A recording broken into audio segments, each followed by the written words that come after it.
The dense canopy of Pinewood forest was an oppressive blanket that blocked out the sun even at noon. Locals warned about venturing too deep, especially after sunset, but curiosity and a desire for solitude drove Thomas deeper than he had ever gone before. The forest was eerily silent. Birds ceased their songs, and the usual rustling of small animals in the underbrush was absent. It was as if the forest itself was holding its breath, waiting. Thomas set up his tent near a small clearing and decided to explore a bit before nightfall. He walked further, noticing how the trees seemed to grow closer together, their gnarled branches intertwining like skeletal fingers. A strange feeling gnawed at his gut, but he pressed on. It was then he stumbled upon an old, decrepit cabin. It looked abandoned, its windows shattered, and the door hanging loosely from its hinges. Thomas hesitated, but curiosity got the better of him. The floorboards creaked under his weight as he stepped inside. Dust particles danced in the shafts of fading light that pierced through the broken windows. The interior was sparse, with a few old pieces of furniture covered in mold and a thick layer of grime. What caught his eye, however, was a series of crude carvings on the walls.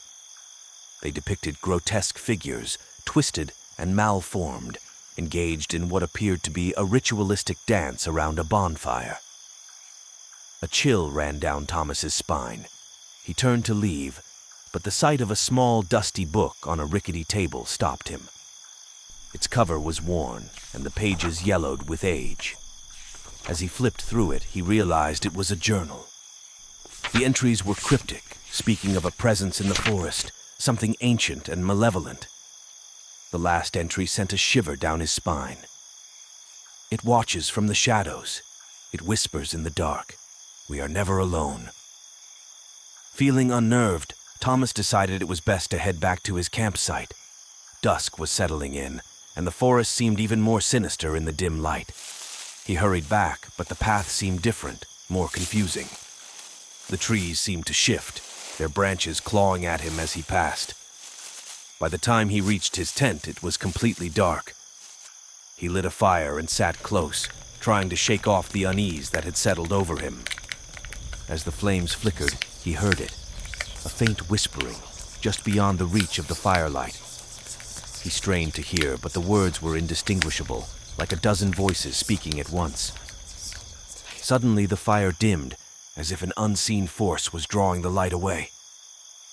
The whispering grew louder, more insistent.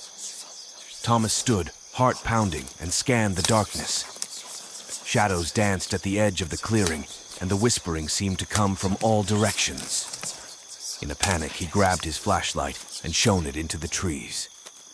The beam cut through the darkness, revealing glimpses of movement, twisted shapes darting out of sight. The whispering turned into a cacophony of maddening voices. He tried to run, but his feet felt like lead.